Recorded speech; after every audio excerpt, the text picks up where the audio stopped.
Hello to all of you. We're so glad you came our way. We hope our time with you will be a blessing and increase your understanding of the Bible. If you would like to donate and help grow this ministry, please check the options below. And folks, we will send you a free copy of our booklet, Training Your Children in the Way They Should Go. Thank you so much. And now let's enjoy some questions and answers from the Bible. Greetings, folks. We're back.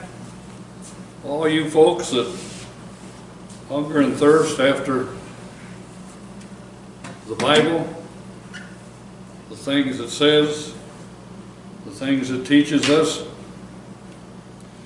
This is the Truth Shall Make You Free ministry. And Nancy and I are very pleased that we can have a part in this. So we're going to have more questions tonight. Are you ready? Well, let's see. We're in Genesis. We've covered the first 4 chapters, and tonight we're ready for chapter 5. And guess what? It's a book that enumerates the generations of Noah and after Noah. So let me give you some thought here to start with. Maybe I could ask, how long do you think Noah lived? What would you say, Nancy? Noah? He lived 950 years. Yeah, how about Adam? 930 years. Yeah. I mean, that's old. Makes me wonder, and you've thought about it too. My body's having a hard time at my age. I don't know if I'd want 900 more years on my body. But anyway, Seth lived to be 912. Enos, 905, Canaan, 910, and how about that next fella? Mahalalel, 895 years. Jared, 962 years. Enoch, he only lived 365 years. I think that's because God took him. God got in the middle of that one. Methuselah, what's he remembered for? Being the oldest living man. Oldest living person. 969 years. Too bad they couldn't have rounded it off. If you went 969, why not 970? How about Lamech though? 777. That's a set of 3 sevens. And then of course Noah, 950 years. So there you have the generation starting at the beginning and going into history to where we have Noah and eventually the flood. Here's a question. What was said of Enoch? Well, the exact words were, Enoch walked with God and was taken into heaven. Walked with God. What did that mean? Well, I suppose it means a whole lot of what we try to do. Day by day, week by week, we try to do our best for God, and no doubt he did. Now, next question. Who was the father of Noah? Lamech. Lamech. We don't remember him like we do Noah, but Noah didn't get here without Lamech. Yep. And here's the last question for this chapter. Who were the 3 sons of Noah? Well, they're very popular names, Shem, Ham, and Japheth. Shem, Ham, and Japheth. Yeah, all three of those formed the eventual history of our people. And I suppose Japheth is the one that we're most interested in because his people settled up through Europe and eventually came to America. So that's the question for chapter 5, but listen folks, remember I've written some things in my margin of my Bible. So let's see what they've got to say. So hang on. Now I'm going to start over here and start with Adam. And we're told here that Adam lived 130 years and he begat a son and his name was Seth. So if we start here and come in 130 years with Seth, and now remember this is the bloodline that's going to take us to the bloodline of Christ eventually. But anyway, 130 years before Seth was born. Then Seth, as we would read the scriptures on down here, was 105 when he had his firstborn. Add those two together and you have 235 years into world history. Enos next, 90 years before he bore a child. Add that to history. Canaan, 70 years. The next one, 65 years. The next one, 162 years, had the first child. That's what the book says. I wonder how long they were teenagers. Oh my goodness. We got out of our teenage, we didn't have children till Nancy was 22 and I was 26. But anyway,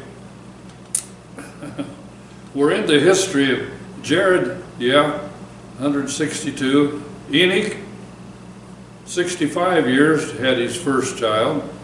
So at this point, Enoch, the one who walked with God, we're 687 years into history. But then here comes Methuselah, and he waited 187 years for that first child. And I don't know, that's a long time. If he was a teenager, he was a teenager for 187 years. Then Lamech, 182 years, the first child. So at this point in history, when Noah was born, it was 1056. 1056 years into history. Now let me tell you this. Adam lived 930 years. So that would say between the death of Adam and the birth of Noah, there were only 126 years. So there's a connection for you to think about. Then I wrote over in this column about Methuselah. He was born, as we've noted here, 687 years into history. So you add his years to that, and he died at 1656 years. Now, that was actually the year of the flood. So guess what that means? Methuselah, what would he be? The grandfather of Noah? He lived until the year of the flood. Did he drive nails with Noah? Did he saw the cypress wood with Noah? Wouldn't be a bit surprised. Grandfather, Now how about Lamech, the father of Noah? It says there in verse 30, Lamech lived after he begat Noah 595 years and begat sons and daughters. 595 years. How old was Noah when he went into the ark? 600 years old. Now that means that Lamech died 5 years before the flood. Did Noah's daddy help him with the ark? I'm going to guess that he did. And if you consider the 120 years, then Lamech lived and worked with Noah on the ark for 115 years. So have you ever thought who might have helped Noah on that ark? I wouldn't be a bit surprised that his daddy did and his grandfather did. What do you think? Well, I think that's halfway interesting. Well, that's good. I enjoyed that.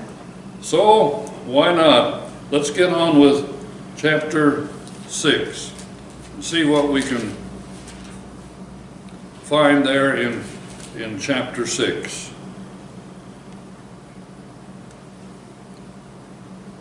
If I can find it here in my Bible. Okay. Okay. Here's the questions for chapter 6. What was characteristic of man in chapter 6, verse 1? Well, you have to go by what it says. It says they multiplied. They multiplied. That means they had children. I would guess so. And with all those years, and they didn't have cars and probably chariots at this time to travel out and be somewhere else. They spent their time at home. And when you spend time at home, that grows a family, and that's important. Question number 2, were there intermarriages at this time? Verse 2. Yes. There had to be. Now, it might seem a little unsettling to us, but in verse 2 it says, the sons of God saw the daughters of men.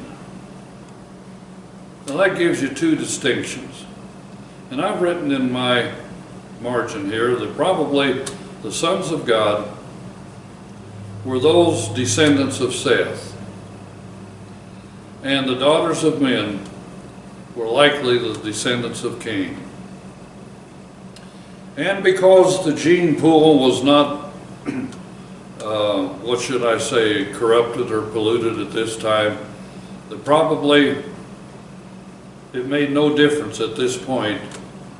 The intermarrying of brother and sister, that came much, much later. So that's question number 2. Question number 3, was God pleased with this? Well, evidently not. Yeah, because verse 4 says, and the Lord said, my spirit shall not always strive with man, for that he also is flesh. And when you mention the flesh side of man, you're talking about the passions of man. And when man feeds his passions, there isn't anything good that comes out of this. And so God is going to give them just a little more time here. Question number 4, how long did God say his spirit would strive with man? Only 120 years. 120 years, I would guess that's kind of important back in that time. It wouldn't mean much to us. We'd be on our way some other way. Were there giants on earth then? Yeah. That's what it says. What were the characteristics of the children when there was this intermarrying? Well, the Bible says that they were mighty men and men of renown. Men of renown. Men, the Hebrew in regard to giants here is called Nephilims, which suggests mighty men of violent character, tyrannical. And it seems like that when man's left to himself, that if he's not careful, this is the disposition that people take up. We have the example of Cain and Abel, and it didn't seem to die there. Next question. What did God find on the earth at this time? Verse 5. Well, he found they were very wicked. Very wicked. And isn't that too bad? And I'm afraid that that's what we have to say with a lot of our society today. But when you take into account, save Sodom and Gomorrah, if there's 10, there's probably 10,000 times that and more in America. So God has not treated America like he treated the people back here as well as Sodom and Gomorrah. Question number next. To what degree was the wickedness of man at this time? Every imagination of his thoughts were evil, and it seems like that's the way it is today on so many. Well, on so many. And even the Christian, you know this, even the Christian struggles to keep his heart pure. And that's why there's so much that's said in the Bible that as a person thinks in his heart, so will he eventually end up being. And even Jesus said it's the things that come out of the heart that are the things that defile us. James has a lot to say to tell us to bridle our tongue. So the battleground of humanity has always been in the mind. And Satan took advantage of that. He did it with Eve, and he's still doing it with us. Was God grieved over this situation? Oh yes, he was sorry he made him. Very much so. What was God's reaction because of his displeasure with man? He said he would destroy all of them. Now you know that had to be pretty bad. When we throw things into the garbage, it has to be awful bad. When we get rid of a car, well, it's on the downward way. And many other things that decline, we discard. And so God is in the discarding thinking mode here. Next question, who found grace in the eyes of God? Noah found grace in the eyes of the Lord. Noah certainly did. And you know, Enoch was up the bloodline from Noah, so there was an influence there. And Enoch begat Methuselah. There had to be an influence there. And then Methuselah bore the father of Noah. So there had to be a line of goodness there, even though God seemed to be displeased with everyone but Noah. I know in my family, there's been several preachers that came out of our bloodline at different times. And the folks that lived ahead of those were good people. So this was probably true then, too. Even though the world around was so wicked, there were still some that found goodness in the eyes of God, and Noah was the man to be chosen at this time, kind of like Moses for his time. What was said of Noah? He walked with God. So kind of like, what was it, Enoch, his grandfather? They no doubt knew one another and had an influence. Did Noah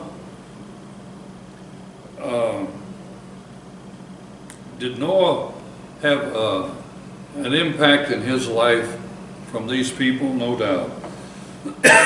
And because of that, he had a special place in his heart for God, and that's the way it needs to be with us too. How many sons did Noah have? 3. 3 sons. We remember that from almost the first Sunday school class that we took. What was said to be the characteristics on the earth at that time? Oh, it was corrupt and filled with violence. All the earth was corrupt. That's quite a statement. That's corrupt. And I'm afraid we can say that. We tend to say that with Washington, don't we, today? I mean, the leadership of our nation. It was true with Rome. It's true with our country. So it was filled with violence. Even leaders have a way of eliminating people who might be a threat to them, and that's certainly evil. What did God now say to Noah? Well, you better get ready because the end is here and I'm going to destroy the earth. I want you to build an ark. Well, that was quite an assignment to build an ark, as it turned out to be. Noah must have had a building disposition to him, because it takes a builder to build something like this. And God said, you better get it built, because I'm going to show you why. Did God tell Noah how to build the ark? Well, fortunately, yes. Yes. And there needed to be some blueprints from heaven. It says so in verse 15. What were the measurements of the ark? 300 cubits long, 50 cubits wide, 30 cubits tall. And in our language, that 300 is 450 feet. That's a football field and a half. Now, that'd take you quite a while to run that, let alone build length of boards, planks, all of that to cover that distance. 75 feet wide, that's no small distance. A house is pretty good size when there's 70 feet in it. And 30 cubits or 45 feet high, yes. How many windows and doors? Just one of each. One of each. And how many floors were there? 3 floors. 3 floors. And you know, there's been discussion all my life. Will we ever find Noah's Ark? I believe they have. There's a good video out that shows that Mount Ararat was not just one mount, but it was a whole range of mountains. And Mount Ararat is a product of a volcano. So that came later, and likely it settled on down the range, and they have found it, and they have probed it, and done all the things that technology can do, and they've brought out artificial antlers, petrified manure, and things that indicate that they have found the ark. I kind of believe so. But whether they did or not, I believe it, and I imagine you do too, because this was God in action. Did Noah do all as God commanded him? Oh, yes. Yes, he did. And this is typical of anyone who has given their life to God. He did it. Nancy and I have tried to do our best, and I wouldn't be a bit surprised you're trying the same thing. Why not? There's going to be a big day, a better day, that we'll find out it was good that we did this. What was the exact number of the animals that went on the ark? Well, 7 foul, 7 clean, and 7 unclean. This is how God designed this. Verse 2. That's chapter 7. Verse 2. And of every clean beast thou shalt take to thee by 7, a male and his female. And of beasts that are not clean by 2, the male and female. So really we should put in our answers here 2. Why did you have that otherwise, Dick? 2 of the unclean. Why was there a difference? Well, so he could sacrifice the clean ones Yes. when the right day came.